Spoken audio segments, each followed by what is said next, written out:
رسول بعده ولا معصوم بعده الذي قال في خطبته الأخيرة إني تركت فيكم أمرين كتاب الله وسنتي وأشهد أن لا إله إلا الله وحده لا شريك له ولا نظير له ولا مثل له ولا مثل له ولا مثال له ولا ند له ولا ضد له ولا نداد له وأشهد أن سيدنا وحبيبنا ومولانا محمدا عبده ورسوله أما بعد فأعوذ بالله من الشيطان الرجيم بسم الله الرحمن الرحيم ليشهدوا منافع لهم ويذكروا اسم الله في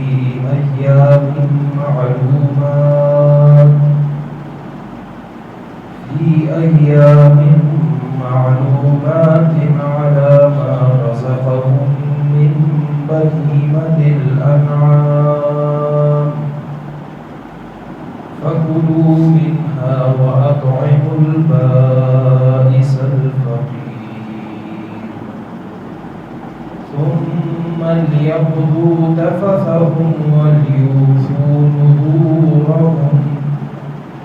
وليطوفوا بالبيت العتيق وقال رسول الله صلى الله عليه وسلم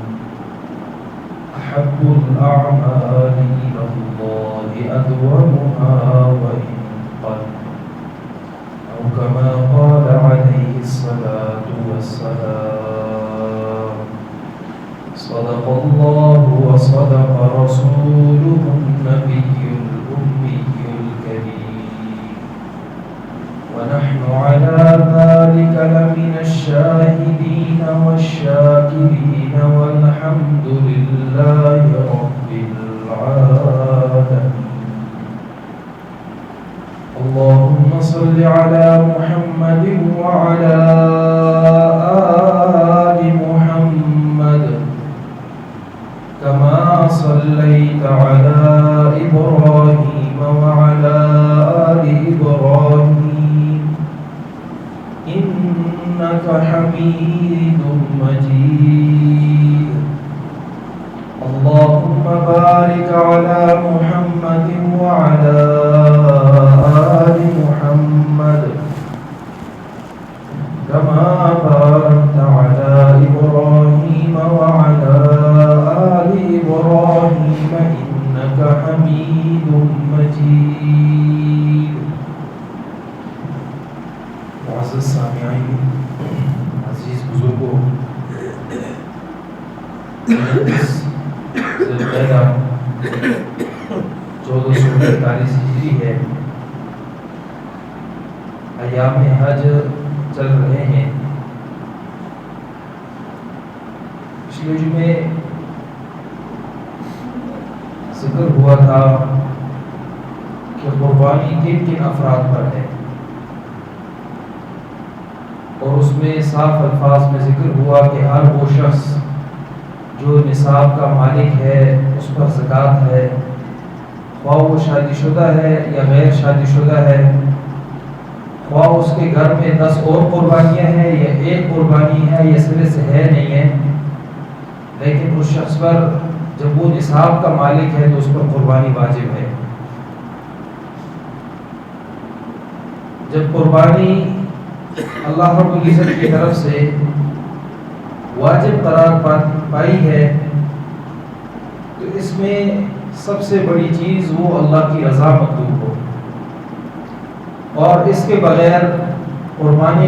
نہیں رہتی۔ اگر دوسرے ساتھیوں کا جو قربانی میں شریک ہیں کسی ایک کی بھی نیت اللہ کے رضا کے علاوہ کسی اور چیز کی نیت ظاہر بھی ہو گئی، باقی سب کی قربانی نہیں ہوگی۔ جب تک مخفی ہے اس وقت تک باقیوں کی قربانی جو ہے اپنے حساب سے ٹھیک ہے اور اس کی قربانی جو ہے ٹھیک نہیں ہے۔ لیکن جب اس نے وضاحت کر دی کہ میری نیت قربانی کی ہے، اس طور پر کہ جس طرح بعض حضرات قربانی میں حصہ ڈال لیتے ہیں اور خود غریب ہوتے ہیں یا استطاعت بنسبت اور لوگوں کی کم ہوتی ہے، تو وہ شخص 5 حصے 4 حصے اپنے ڈال کر پھر کسی دوسرے شخص کو کہتے ہیں آپ تو صاحب استطاعت شخص ہے، آپ بھی ہمارے ساتھ حصہ ڈال لیجیے۔ وہ آگے سے جواب میں کہتے ہیں کہ نہیں ہماری تو ضرورت نہیں ہے، لیکن چلو جی میں نے تو بکرا قربانی کرنی تھی اور آپ جو ہے 7 افراد گائے میں شریک ہیں، چلے بڑے گوشت کے لیے بھی ہم مل جاتے ہیں اور بڑا گوشت بھی ہمیں مل جائے گا۔ یہ نیت کرنا اس شخص کی اور اس نیت سے داخل ہو جانا تمام افراد کی قربانی کو ضائع کرنا، تمام افراد کی قربانی اس سے ضائع ہو جاتی ہے۔ تو معلوم اس سے یہ ہوا کہ اس میں بہت بڑی احتیاط برتنی ہے۔ اگر احتیاط کے بغیر کام لیا گیا مال تو ویسے بھی خرچ ہوا،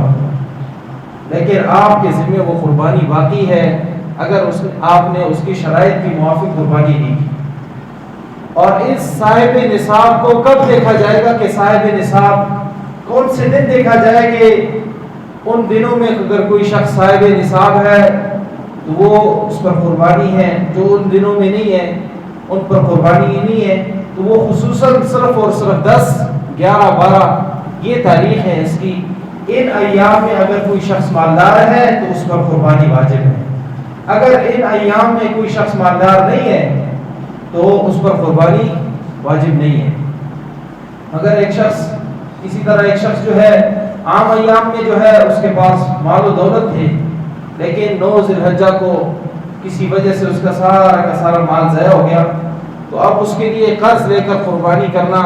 یہ اگرچہ مستحب کام ہے، اگر کوئی کر لے تو کر لے لیکن واجب اس پر نہیں رہتی۔ اسی طرح ایک شخص ہے کہ وہ 9 ذی الحجہ تک تو اس کے پاس یعنی کچھ بھی نہیں تھا، صاحب نصاب کا مالک نہیں تھا، اور 9 ذی الحجہ یا 10 ذی الحجہ کو وہ مالدار ہو گیا یا 12 ذی الحجہ کو وہ مالدار ہو گیا تو اس پر بھی قربانی واجب ہے۔ قربانی کے ان ایام میں پہلے دن قربانی کرنا یہ سنت ہے اور دوسرے تیسرے دن قربانی کرنا جائز ہے، اور حضرات صحابہ کرام رضوان اللہ علیہم اجمعین سے مروی ہے کہ انہوں نے ان ایام میں قربانی کی ہے۔ قربانی کے چونکہ مسائل ہم نے پہلے سے شروع کیے ہیں تو اس وجہ سے اسی حساب سے چلتے ہیں کہ جس وقت انسان جانور خرید لے تو جانور میں سب سے پہلے جانور کے عیوب دیکھے جاتے ہیں۔ بندوں کے عیوب پچھلے جمعے میں نے ذکر کیے، اس کا مال حلال ہونا، حرام کمائی کا نہ ہونا، اسی طرح مشتبہ مال نہ ہونا، ان سب مالوں سے بچ کر اپنی قربانی کو کرنا، اور اسی طرح کسی سود خور کو اپنے ساتھ شامل نہ کرنا، اور عقیدہ کامل اللہ رب العزت کی ذات پر جتنے بھی اسلامی عقیدے ہیں ان سارے عقیدوں کو اپنانا۔ کسی ایک عقیدے کی بھی کمی ہے تو قربانی پھر بھی جائز نہیں ہے۔ قادیانی کے ساتھ قربانی جائز نہیں ہے۔ اسی طرح ہر وہ غیر مسلم جو بظاہر اسلام کا لبادہ اوڑھے ہوئے ہے لیکن اسلام کے عظیم شخصیات پر کام کرتے ہیں، ان کے ساتھ بھی قربانی میں اپنا حصہ ڈالنا اسی طرح ہے جس طرح انسان نے قربانی کی ہی نہیں ہے صرف۔ تو جتنے بھی اسلامی عقیدے ہیں ان سارے عقیدوں کو ماننا، کسی ایک عقیدے کی بھی کمی نہ ہو۔ ہر عقیدہ جب پورا ہو جائے گا پھر اسی طرح اس کے افراد میں یعنی جب بالکل خالص یعنی سودخور بھی نہیں ہے، عقیدہ تک بھی سارے ٹھیک ہے، تو تیسرے نمبر پر نیت سب کی جو ہے اللہ کی رضا کی ہو، گوشت کی نیت نہ ہو۔ یہ تو 3 شرائط بندوں کے حساب سے ہیں۔ جانور کے حساب سے ہر وہ عیب جو 1/3 سے یعنی 1/3 سے وہ زیادہ ہو اس کی قربانی جائز نہیں ہے. 1/3 سے کم ہے تو اس کی قربانی جائز ہے. اور اس کا سینگ جو ہے ٹوٹا ہوا ہو, اگر سینگ کا اگے حساب لگایا جائے کہ تقریباً 1/3 کے حساب سے اگر زیادہ باقی ہے اور 1/3 سے کم جو ہے اس کا ضائع ہوا ہے, کٹا ہوا ہے, تو جو ہے پھر قربانی جائز ہے. لیکن اگر زیادہ کٹا ہوا ہے تو پھر اس کی قربانی جائز نہیں ہے. اسی طرح اس کا لنگڑا پن بھی اسی طرح دیکھا جائے گا کہ اگر وہ پاؤں زمین پر لگا کر چلتا ہے تو گویا کہ اس کا مطلب یہ ہے کہ پاؤں ٹھیک ہے, اگرچہ کچھ تکلیف ضروری ہے کہ اگر لگڑا ہے تو کسی وجہ سے تو ہے, لیکن اگر وہ اپنے پاؤں کو اٹھا کر چلتا ہے اس کا مطلب یہ ہے کہ اس میں پورا عیب پایا جا رہا ہے. اسی طرح نابینا ہے, نابینا اس کو بھی اسی حساب سے جو ہے دیکھا جائے گا کہ اس میں 1/3 سے زیادہ نظر گئی ہے یا کم نظر گئی ہے. اگر 1/3 سے زیادہ اس کی نظر گئی ہے تو پھر اس کی قربانی جائز نہیں ہے, اگر کم ہے تو پھر اس کی قربانی جائز ہے. اسی طرح ہر عیب جو بڑے بڑے عیوب پائے جاتے ہیں ان عیوب میں 1/3 کو دیکھا جائے گا. اور آخر میں جانور کو انتہائی لاغر بھی نہیں ہونا چاہیے, اتنا لاغر کہ بالکل جو ہے سامنے نظر آ رہا ہے کہ وہ انتہائی لاغر جانور ہے, تو ایسے جانور کی بھی قربانی نہ کریں, بلکہ خالص اللہ کی رضا کے لیے اچھا جانور ہو اور یعنی بہتر سے بہتر ہو, خوبصورت ہو, ان سب چیزوں کو دیکھ کر جو ہے قربانی کرنی چاہیے اور اس سب میں اللہ کی رضا مطلوب ہو. اللہ رب العزت نے فرمایا لن ینال اللہ لحومها ولا دماؤها, اللہ کو تو نہ تمہارا گوشت پہنچتا ہے نہ تمہارا خون پہنچتا ہے, ولکن ینالہ التقوی منکم, لیکن تمہارے اندر جو تقوی ہے, اللہ سے جو ڈر ہے, اللہ کی رضا جو مطلوب ہے وہ اللہ رب العزت دیکھتے ہیں, وہ اللہ پا لیتے ہیں. اللہ رب العزت نے یہاں دوسرے مقام پر ذکر کیا لیشہدوا منافع لہم, حج کے ایام کا کہ چاہیے کہ حاضر ہو جائیں, منافع لہم ویذکروا اسم اللہ فی ایام معلومات, معلوم دنوں میں ان پر اللہ کا نام لے کر انہیں ذبح کیا جائے, معلوم دنوں میں اللہ کا ذکر کیا جائے. اور ذکر جس طرح یعنی ایام تشریق کا کہ 9 ذی الحجہ کی ابتدا سے لے کر 13 ذی الحجہ کی شام تک ایام تشریق میں یعنی ہر نماز کے بعد اللہ اکبر لا الہ الا اللہ اللہ اکبر وللہ الحمد, ان کو جو ہے بار بار ان کا ہر نماز کے بعد ایک مرتبہ اس کا ذکر کرنا واجب ہے مردوں پر. اور علامہ رزقہم من بہیمۃ الانعام, جو انسان جانور ذبح کرے اس جانور کے ذبح کرنے کا بھی طریقہ معلوم ہو. مثلا اس کا طریقہ یہ ہے کہ انسان جو ذبح کرنے والا شخص ہے وہ اپنا جو ہے بالکل قبلے کی طرف ہو جائے اور قبلے کی طرف اپنا منہ کر کے اس جانور کو ذبح کرے, اس طرح لٹائے کہ جو ذبح کرنے والا شخص ہے اس کی تمام جہت جو ہے وہ قبلے کی طرف ہو جائے, اور جانور بھی اسی طرح لیٹا ہو کہ پاؤں اس کے قبلے کی جانب ہو جائیں. اس طرح مکمل قبلے کی طرف جانب جب ہو جائیں گے تو اس طرح یہ سنت عمل ہے کہ قبلے کی طرف لٹایا جائے, پھر اس پر اللہ کا نام لیا جائے, بسم اللہ اللہ اکبر بسم اللہ اللہ اکبر, ان کلمات کا ورد کیا جائے. ان کلمات کا ورد کرنے والا دوسرا شخص بے شک کہے, لیکن جو شخص ذبح کر رہا ہے اس کے لیے کہنا ضروری ہے. اگر کسی شخص نے جان بوجھ کر ان کلمات کو چھوڑ دیا تو وہ قربانی اس کی جائز نہیں ہوگی, سب قربانی جو ہے وہ حلال ہی نہیں ہے سے. تو جان بوجھ کر کسی لحاظ سے چھوڑنا ہی نہیں ہے. اور ذبح کرتے وقت خصوصاً ان افراد سے ذبح کروایا جائے جو زیادہ تقوی والا ہوں, جو زیادہ جو ہے پرہیزگار ہوں, جو زیادہ سمجھنے والے ہوں, ان افراد کو جو ہے پیش رکھا جائے. اگر کوئی شخص جاننے والا نہیں ہے تو اس کو بھی پتہ ہی نہیں ہے کہ کون سی رگیں کاٹنی ہے کون سی رگیں نہیں کاٹنی, اور خصوصاً 4 رگوں کا کاٹنا انتہائی ضروری ہے. خون کی 4 رگوں میں 2 سے زیادہ کا, اور اسی طرح ایک سانس کی, اور اسی طرح ایک جو ہے خوراک کی نالی, ان کو جو ہے کاٹنا انتہائی ضروری ہے. ان کو اگر کوئی شخص نہیں جانتا تو اسے جو ہے جانور ذبح نہ کیا جائے. پھر اکثر افراد قصائی وغیرہ سے جو ہے قربانی ذبح کرواتے ہیں, تو قصائی حضرات اگرچہ ماہر ہوتے ہیں اپنے کام میں, لیکن انہیں بہت زیادہ جلدی ہوتی ہے عید والے دن, تو وہ یعنی بہت جلدی کر لیتے ہیں. اس میں ایک تو کسی لحاظ سے وہ خیال رکھتے ہی نہیں ہیں,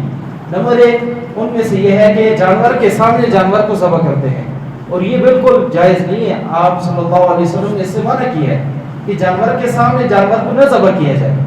اسی طرح وہ یعنی خون ان کے ہاتھوں پر لگا ہوتا ہے اور پھر اس کے بعد جو ہے وہ قربانی ذبح کرتے ہیں، تو ایسے بھی جائز نہیں ہے۔ کیوں کہ ایک قربانی دم مسفوح، اور دم مسفوح جو بہہ جاتا ہے وہ حرام ہے۔ اس جانور میں جو جب وہ ذبح کرتے ہیں اس میں تو مکروہ ہونے کا شائبہ اس میں آ جاتا ہے، تو لہٰذا اس کے ہاتھ مکمل طور پر دلوائے جائے، اس سے جلدی نہ کروائی جائے، اسے آرام سے اگر وہ کرتا ہے تو ٹھیک ہے، نہیں تو خود ہی انسان خود قربانی کرنا، خود ذبح کرنا، خود کھال اتارنا یہ سب سے افضل عمل ہے۔ پھر آخری بات جو آج کے جمعے کے حوالے سے ذکر کرتا ہوں، خصوصاً اس لحاظ سے کہ ایک تو آج 29 ذی القعدہ ہے، آج شام سے یکم ذی الحجہ غالباً گمان یہی ہے کہ یکم ذی الحجہ ہو جائے، تو اس سے پہلے جو حضرات قربانی کرنے والے ہیں وہ اپنے غیر ضروری بال، ناخن، اسی طرح اپنی صفائی ستھرائی کا بھی سے لحاظ رکھ لیں، خصوصاً غیر ضروری بال وغیرہ کاٹ لیں، اور پھر اس کے بعد جو ہے ان ایام میں ان کے لیے مستحب عمل ہے کہ وہ نہ کاٹیں، اور عید کے بعد جو ہے اپنی قربانی ذبح کرنے کے بعد ان کے لیے اجازت ہے، لیکن یہ مستحب عمل ہے صرف اور صرف اس شخص کے لیے جو قربانی کی نیت کرتا ہو۔ جس شخص کی قربانی کی نیت نہیں ہے اس کے لیے نو مستحب ہے۔ ہاں البتہ اگر کر لے تو جو نیک لوگ ہیں ان کی جو ہے مشابہت ہے، اور مشابہت بھی دین اسلام میں مستحب کا درجہ رکھتی ہے، تو اس لحاظ سے انہیں بھی ثواب مل جائے گا۔ لیکن صرف اور صرف ان لوگوں کو کہ جو شخص قربانی کے نیت رکھنے والے ہیں ان لوگوں کو چاہیے کہ ان ایام میں جو ہے ان ایام سے پہلے یعنی آج کا دن ہے ان کے پاس غیر ضروری بال وغیرہ جو ہے وہ کاٹ لے۔ ضروری بال مثلا داڑھی وغیرہ ان کا نہ تو اس سے پہلے اس کی اجازت ہے کہ انہیں کاٹا جائے اور نہ بعد میں اجازت ہے، یہ بالکل یہ حرام بات ہے۔ ان حرام کاموں سے اللہ رب العزت ہماری حفاظت فرمائے، اور خصوصاً قربانی میں اللہ رب العزت اپنی رضا ہمارے اندر، ہماری نیتوں کے اندر، ہمارے اخلاص کے اندر صرف اور صرف ہے اللہ تیری رضا قائم ہو جائے۔ اللہ ہمیں عمل کی توفیق نصیب فرمائے۔ فلسطین کے دیگر مسلمانان اسلام کو اپنی دعاؤں میں کثرت سے یاد رکھیں، کیونکہ وہ وہی اسی طرح مسلمان ہیں جس طرح ہم مسلمان ہیں۔ آزمائش ان پر بھی ہے اور ہم پر ان سے زیادہ ہے، ان کی شہادتیں ہیں اور ہمارے اخلاص، ہماری منافقت اور ہمارے اسلام کو اللہ رب العزت آزمانا چاہتے ہیں، اس لیے کہ جب بھی جہاد کا معاملہ ہوتا ہے اللہ دو بندوں کو بہت زیادہ آزماتے ہیں، مومن بندے کو اور ایک منافق بندے کو، اور منافق کو اللہ ان جنگ کے ایام میں ہی ظاہر کرتے ہیں۔ تو خصوصی طور پر اپنی دعاؤں میں ذکر کیا جائے، ان کا نام لیا جائے، اے اللہ ان کی جو ہے مدد و نصرت فرما، اور جتنی انسان کی استطاعت ہے ان استطاعت کے موافق ان کے ساتھ شانہ بشانہ رہے۔ اللہ مجھے بھی اور آپ کو بھی عمل کی توفیق نصیب فرمائے، بیماروں کو اللہ صحت کاملہ عاجلہ مستمرہ نصیب فرمائے۔